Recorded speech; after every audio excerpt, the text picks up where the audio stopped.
Welcome to Current Affairs program. I am Mahendra Reddy, Director of Kanishka IAS.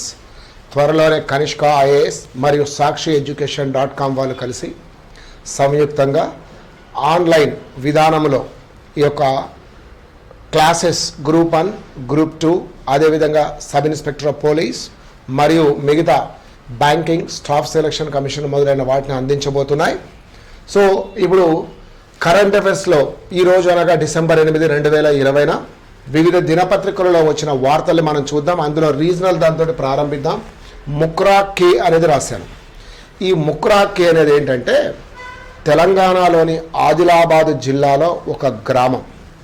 ఇప్పుడు ఇది ఎందుకు వార్తల్లోకి ప్రముఖంగా వచ్చిందన్నది కనుక మీరు చూస్తే, కేంద్ర జలవనరుల శాఖ వారు ఈ యొక్క గ్రామాన్ని బహిరంగ మల మూత్ర విసర్జన రహిత గ్రామం, అంటే బహిరంగంగా ఎవరు కూడా ఈ టాయిలెట్స్ అనేటివి లేకుండా ఓన్లీ ఖచ్చితంగా మురుగుదొడ్లను నిర్మించుకొని వాటిని ఉపయోగించుకుంటున్నారు అన్నది కాన్సెప్ట్. సో దీనికై అవార్డు లభించింది అన్నది వార్త. దానికి వచ్చిన అవార్డుకు అనుగుణంగా రాష్ట్ర ముఖ్యమంత్రి కె చంద్రశేఖరరావు గారు ఈ గ్రామ అభివృద్ధికి దోహదపడిన ప్రజలని, స్థానిక అధికారులను అందరినీ కూడా ప్రశంసించాడు అన్నది. సో ఇప్పుడు మనకు ప్రశ్న ఏ విధంగా రావచ్చు అంటే, కేంద్ర జలవనరుల శాఖ వారు ఇచ్చిన అవార్డు ఏదైతే ఉందో బహిరంగ మలమూత్ర విసర్జన రహిత గ్రామం, ఈ క్రింది వాటిలో ఏది? ఆ ఏది అనేది ఏంటంటే ముక్రా అని పిలువబడే ఇది. తర్వాత సదాశివరావు గారు అనేది రాశాడు. సో సదాశివరావు గారు ఏంటంటే 1967లో ఈయన ఈ యొక్క ఉమ్మడి ఆంధ్రప్రదేశ్లో ఐపీఎస్ అధికారిగా ఎంపికయ్యాడు. ఒక్క నిమిషం. 1967లో ఉమ్మడి ఆంధ్రప్రదేశ్లో ఐపీఎస్ అధికారిగా ఎంపికైన ఒకవైపు తన వృత్తి ధర్మాన్ని నిర్వర్తిస్తూనే తన యొక్క రచనా వ్యాసంగాన్ని కొనసాగించాడు. ఆయన ఈరోజు నిన్న మరణించాడు అనేది ఒక వార్త మనకు పత్రికలలో కనిపించింది. ఈయన క్రాస్ రోడ్స్ అనే కథా సంపుటి ద్వారా ప్రాచుర్యంలోకి వచ్చింది ఆయన రచనా వ్యాసంగం. అదేవిధంగా సైన్స్ ఫిక్షన్ కథలు రాసేవాడు. దానికి ఆత్మ ఫ్యాక్టర్ అనే పేరిట సైన్స్ ఫిక్షన్ కథలు రాశాడు. కావ్యకళ, పాలపుంత అనేటివి ఈయన రచించిన రచనల్లో బాగా ప్రాచుర్యం పొందినవి అన్నది మనకు తెలుస్తుంది. సో టిఎస్ అగ్రికల్చర్ అన్నాం. నిన్న మళ్ళీ తెలంగాణ రాష్ట్ర ముఖ్యమంత్రి చంద్రశేఖరరావు గారు అధికారులతో సమీక్షిస్తూ తెలంగాణలో పత్తి చాలా నాణ్యమైనది, విదేశాలకు ఎగుమతి చేయదగినంత క్వాలిటీ ఉంది. అదేవిధంగా భారతదేశంలో పత్తిని సాగు చేస్తున్న రెండవ అతిపెద్ద ఎక్కువ మొత్తంలో ఉత్పత్తి చేస్తున్న రాష్ట్రం కూడా తెలంగాణ అని చెప్పారు. ఇకపై వరి స్థానంలో మన రైతులు ఆయిల్ ఫామ్ కనుక సాగు చేయగలిగితే లాభాలు బాట పట్టే అవకాశం ఇంకా ఎక్కువగా ఉంది. అదేవిధంగా నీటి వినియోగం కూడా చాలా తక్కువగా ఉంటుంది అన్నాడు. నీటి వినియోగ విషయం వచ్చేవరకు ఏంటంటే, ఈ యొక్క 1 ఎకరా వరికి ఎంత నీరును వాడతామో 4 ఎకరాల ఫామ్ ఆయిల్ కూడా అంతే వాడచ్చు అన్నదాంతో చెప్పడం జరిగింది. సో సాయుధ దళాలకు సంబంధించిన దినోత్సవం నిన్న జరిగింది. సో ఈ సాయుధ దళాలకు సంబంధించిన దినోత్సవాన్ని తెలంగాణ రాష్ట్ర గవర్నర్ తమిళసై తన రాజ్భవన్లో నిర్వహించారు. దీనికై స్థానికంగా ఉన్న సాయుధ దళాల అధికారులు కూడా ఇక్కడికి వచ్చారు. దీన్నే సాయుధ దళాల పతాక దినోత్సవం అనేదాన్ని ప్రతి సంవత్సరం డిసెంబర్ 7న జరుపుకుంటున్న దాన్ని ఈ సంవత్సరం జరిగింది అనేది మీరు చూసారు. గ్రీన్ పీస్, ఈ యొక్క గ్రీన్ పీస్ అనేది మనకు కాలుష్యం పైన, పర్యావరణం పైన, దాని పరిరక్షణ కోసమై పాటుపడే ఒక సంస్థ. గ్రీన్ పీస్ వారు ఒక నివేదికను దేని ఆధారంగా ఇచ్చారంటే, కేంద్ర pollution board, central pollution board యొక్క నివేదికను ఆధారం చేసుకొని ఈ నవంబర్ 2020లో కనుక మీరు గమనిస్తే హైదరాబాద్ పట్టణంలో వాయు కాలుష్యం తగ్గిందని కొంతమేరకు, అదేవిధంగా మేజర్ సిటీస్గా, మన మెట్రో సిటీస్గా పేరు పొందిన ఢిల్లీ కానీ బాంబేలో కూడా అదేవిధంగా తగ్గింది వాయు కాలుష్యం అనేది ఒక వార్తగా మనం చూస్తాం. సో లక్షద్వీప్ ఆర్గానిక్ అని రాశాను. ఇక్కడ లక్షద్వీప్ అనేది మీ అందరికీ తెలిసినట్టుగా మనకు అరేబియా సముద్రంలో ఉన్న దీవుల సముదాయం ఇది. ఇక్కడ దీని కేంద్రపాలిత ప్రాంతం అంటున్నాం. ఇక్కడ వ్యవసాయం చేయడానికి గతంలో ప్రధానంగా ఏంటి ఇక్కడ పండించిన పంటలు అంటే కొబ్బరి, ఆ తర్వాత నట్స్ అనేవి ప్రధానంగా ఉన్నాయి. సో కొబ్బరి అనేది ముఖ్యంగా ఏంటంటే ఈ యొక్క మే నుంచి డిసెంబర్ మాసంలో ఎటువంటి ఉపాధిని ఇవ్వకుండా ఉండేది. నట్స్ సాగు మొదలైన చేస్తారు. అయితే ఇప్పుడు ఏంటంటే లక్షద్వీపులో ఏ రకమైన పంటను పండించాలన్నా, ఏ రకమైన సాగును చేయాలన్నా పూర్తిగా ఆర్గానిక్ అంటే ఫెర్టిలైజర్స్, అదేవిధంగా ఈ యొక్క పెస్టిసైడ్స్, ఫర్టిలైజర్స్, పెస్టిసైడ్స్ రెండూ లేకుండా సహజ సిద్ధమైన ఎరువులతో సాగు చేయాలి మొత్తం అని చెప్పేసి ఒక నిర్ణయానికి వచ్చారు. సో అది ఒకటి. స్కూల్ బ్యాగ్ పాలసీ అనేదాన్ని ఒకదాన్ని చూసాం. కేంద్ర ప్రభుత్వం ఇటీవల తీసుకొని వచ్చిన ఈ యొక్క ఎడ్యుకేషన్ 2020 విధానం ప్రకారం కనుక చూస్తే పిల్లలకు అధిక బరువు కలిగిన స్కూల్ బ్యాగుల స్థానంలో బ్యాగుల్లో బరువు తగ్గే విధానాన్ని పాటించాలని ఒక నిర్ణయం తీసుకున్నారు. వాస్తవంగా ఇది కొత్తదేమీ కాదు. గతంలో అనేక విద్యా కమిటీలు, కోర్టులు ఎన్నోసార్లు ఈ యొక్క స్కూల్ బ్యాగుల బరువు పైన సూచనలు చేశారు, కానీ ఇప్పటికీ సరిగ్గా పాటించలేదు. కారణం ఏంటంటే కార్పొరేట్ ఎడ్యుకేషన్, కాంపిటీషన్ లెవెల్స్ పెరగడం, బుక్స్, నోట్బుక్స్ అధికంగా ఉంటే తప్ప అది విద్య కాదు అన్నట్టుగా ఉంది. వాస్తవంగా ఎప్పుడో కొఠారీ కమిషన్ 1964లో ఉన్న కొఠారీ కమిషన్ నుంచి ఇప్పటి యశ్పాల్ కమిటీ వరకు అందరిచ్చిన దాన్ని కనుక మీరు గమనిస్తే ప్రధానంగా వాళ్ళు చెప్పింది ఏంటంటే మానసిక ఎదుగుదల, విద్య సరైన పద్ధతిలో నేర్చుకోవడానికి పుస్తకాలు అధికంగా ఉండాల్సిన అవసరమే లేదని చెప్పినా మనం అలాగే పాటిస్తూ వచ్చాం. ఇప్పుడు ఈ యొక్క నూతన విధానం ప్రకారం 1వ తరగతి చదివే పిల్లలకి 1 కేజీ 78 గ్రాములు మాత్రమే ఉండాలి పుస్తకాల బరువు. అది 3 పుస్తకాలకు మించరాదు. 2వ తరగతికి వచ్చే వరకు 1 కేజీ 80 అంటే 2 గ్రాములు మాత్రం పెరిగాయి. 3వ తరగతికి వచ్చే వరకు 1 కేజీ 572 గ్రాములు. చివరికి 10వ తరగతికి వచ్చే వరకు కూడా 13 పుస్తకాలు ఉంటాయి.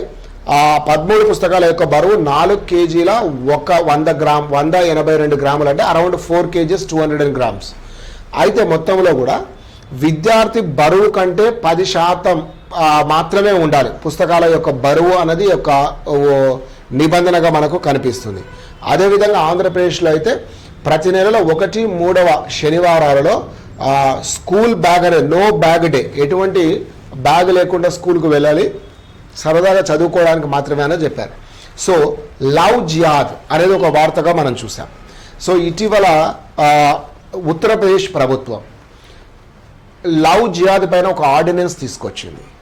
ఈ ఆర్డినెన్స్ను స్థానిక హైకోర్టు అలహాబాద్ బెంచ్ వాళ్ళు ఈ తిరస్కరించడం మొదలైనవన్నీ కూడా మనం చూస్తూ వచ్చాం. సో ఇక్కడ ఏంటి వీళ్ళు భావిస్తున్న ప్రభుత్వాలు అంటే కొంతమంది ముస్లిం యువకులు లేదా హిందూ మతేతరులు ఎవరైనా కావచ్చు, హిందూ మతానికి సంబంధించిన యువతులను ట్రాప్ చేస్తూ వారిని వివాహం చేసుకొని తర్వాత వారిని మత మార్పిడి చేస్తున్నారు. దీన్ని లవ్ జిహాద్గా ప్రకటించి ఒక ఆర్డినెన్స్ తెచ్చారు. వాస్తవంగా ఉత్తరప్రదేశ్ మొదటిది ఏం కాదు. ఇటువంటి ఆర్డినెన్స్ ఇచ్చిన రాష్ట్రాలు చాలా ఉన్నాయి. మధ్యప్రదేశ్, ఛత్తీస్గఢ్, ఒడిస్సా, గుజరాత్, అరుణాచల్ ప్రదేశ్, హిమాచల్ ప్రదేశ్, జార్ఖండ్, ఉత్తరాఖండ్ మొదలైన మొత్తం కూడా ఇవి తీసుకొచ్చాయి అనేది మనకు తెలుస్తుంది. సో దాన్ని మనం చూద్దాం. శాంతి దళాలు భారతదేశం ఖండాంతరాలు దాటి అంటే భారత దళాలు ఐక్యరాజ్య సమితి శాంతి దళాలుగా పనిచేస్తున్నాయి. ఖండాంతరాలు దాటాయి. ఆసియా ఖండమే కాకుండా ఈనాడు ఆఫ్రికాలోని సౌత్ సుడాన్లో భారతదేశానికి సంబంధించిన 800 శాంతి దళాలు ఐక్యరాజ్య సమితిలో పనిచేస్తూ ఆ 800 మందికి ఈనాడు ఐక్యరాజ్య సమితి శాంతి పతాకం అనేది ఒకటి లభించింది, లేదా పథకం మెడల్ ఇచ్చారు అనేది మనం ఒక వార్తగా చూసాం. పన్ను చిచ్చు అనేది ఒకటి చూసాం. దేశాల మధ్య ఇటీవల కాలంలో ఒక పన్ను చిచ్చులు వచ్చాయి. కారణం మనం నిన్న మొన్న ఎఫ్డిఐలు చూసినప్పుడు కూడా మీకు అర్థమైంది. నిన్న చెప్పాను, మొన్న కూడా చెప్పాను, ఫారెన్ డైరెక్ట్ ఇన్వెస్ట్మెంట్స్ ఎక్కువగా మారిషస్, సింగపూర్ నుంచి వస్తున్నాయి.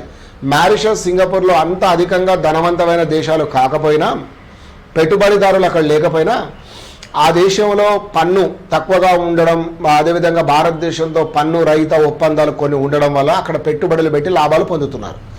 సో ఇప్పుడు దాని మధ్యలో గొడవలు వస్తున్నాయి. కొన్ని కంపెనీలు అయితే ఉదాహరణకు మీరు చూడాల్సి వచ్చినప్పుడు ఎక్కడ డిజిటల్ పన్నును అనేది ఎగవేత మొదలుపెట్టాయి. అందుకని మొత్తం ఈ యొక్క అమెరికాలో భారతీయ కంపెనీలు ఏమైనా ఉంటే వాళ్ళు పన్ను కట్టాలి, కానీ భారతదేశంలో కంపెనీలు వ్యాపారం చేసుకుంటే పన్ను ఉండే విధంగా కట్టేకుండా తప్పించుకోవడం కోసం కొన్ని విధానాలు ఉండడం అనేది నిజంగా నష్టదాయకమే. అయితే దీన్ని వ్యతిరేకిస్తూ ఫ్రాన్స్, ఇండియాతో సహా మొత్తం 10 దేశాలు ఖచ్చితంగా వాళ్ళు పన్ను కట్టవలసిందని చెప్పారు.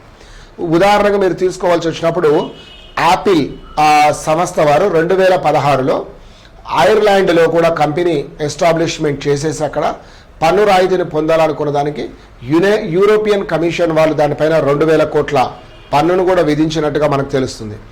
దాంతోపాటు భారత ప్రభుత్వం కూడా చట్టాన్ని తీసుకొచ్చింది. ఈ కామర్స్ ద్వారా వ్యాపారం చేసే వాళ్ళు ఎగ్జంప్షన్ పొందుతూ ఉన్నారు, పన్నులకు సంబంధించి తప్పించుకుంటున్నారు.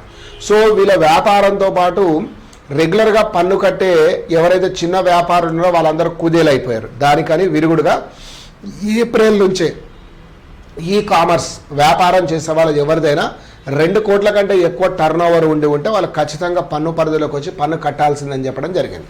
సో అది ఒక వార్త. రాకెట్ ఫ్యూయల్ అన్నాను.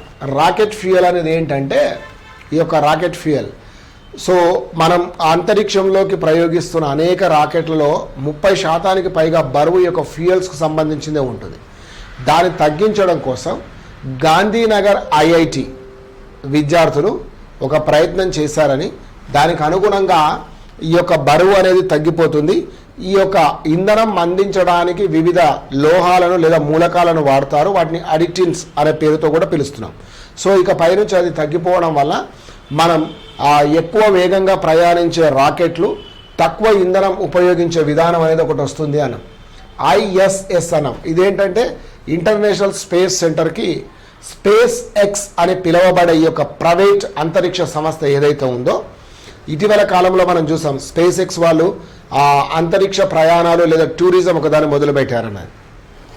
వాళ్ళు అక్కడికి క్రిస్మస్ బహుమానాలు కూడా పంపించారు అన్నది చూస్తున్నాం. ఈ యొక్క స్పేస్ ఎక్స్ సంస్థ యొక్క అధినేత ఎలాన్ మస్క్ గారు ఈ ప్రకటన చేశారని చూసాం.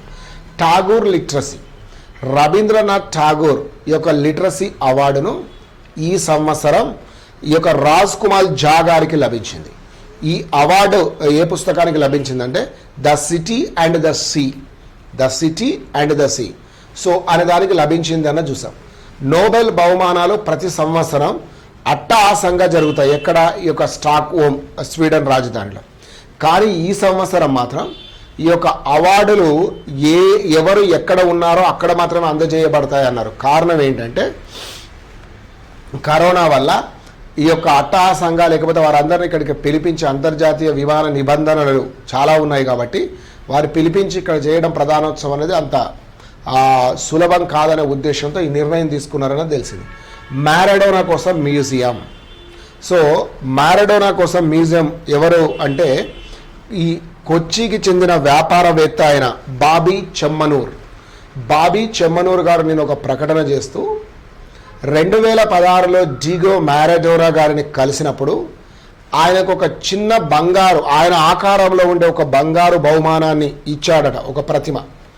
ఆయన ఆ రోజు డిగో మారడోనా కోరుకున్నాడట 5 అంగుళాలు ఉండే తన ఆకారంలో ఉండే బంగారు బొమ్మ ఒకటి ఉండాలి ప్రతిమ అని కోరితే, దానికి అనుగుణంగానే ఆ కార్యక్రమాన్ని చేస్తున్నానని, దానికి మ్యూజియం ఏర్పాటు చేస్తానని, ఆ యొక్క 5 అడుగులు ఉండబోతున్న ఏదైతే బంగారు ప్రతిమ ఉంటుందో అది ఒకప్పుడు బాగా ప్రసిద్ధి చెందిన గోల్ ఈయన ఒకటి చేశాడు.